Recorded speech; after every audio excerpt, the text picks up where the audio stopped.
जानी ले तुहरो इरादा बाबा का साली सब बुझता नहीं। होली में साली हो मारे लुधाका, जानी ले तुहरो इरादा बाबा का। कहे उल्टे लहड़ गइला दीदिया के छोड़ी दीजा हमारे पपड़ गइला। आके ससुराल में बिगाड़ गइला। ए दीजा हो आके ससुराल में बिगाड़ गइला।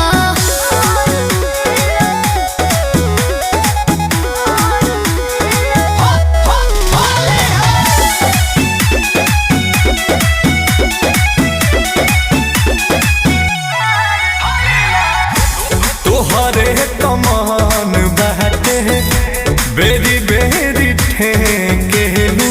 अरे सट के साली बोला काहे रंग फेंकेलू। ठीक कर तनी। अरे रे लागे समझ दे बफार हमार जीजा। सीमा के कोडला तू पार हमार जीजा। कहलू हद से बढ़ गइला।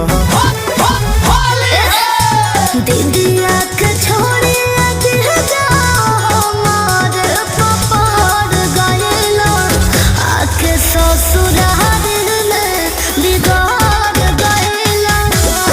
जीजा हो आके ससुराल में बिगाड़ गइला।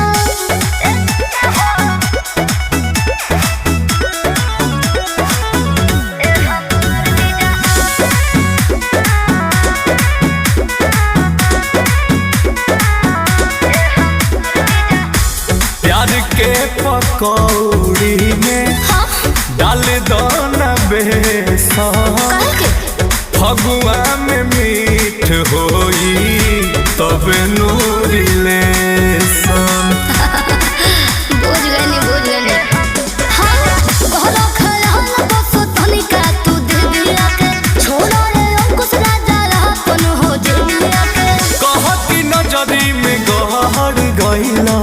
ई कौन बात भई ए दीदिया के छोड़ी दीजा हमारे पपड़ गइला।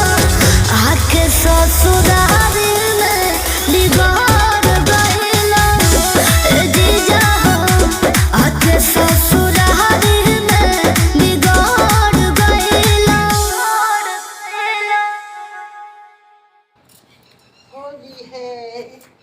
तो friend Ajay Anshu Disconnected. Friend आप सब कैसे हैं जरूर बताइए प्यारा कमेंट में। आई होप आप बहुत ही अच्छे होंगे फ्रेंड। तो फ्रेंड हम इतना मेहनत से वीडियो बनाते हैं आप सबके लिए प्यारा सा।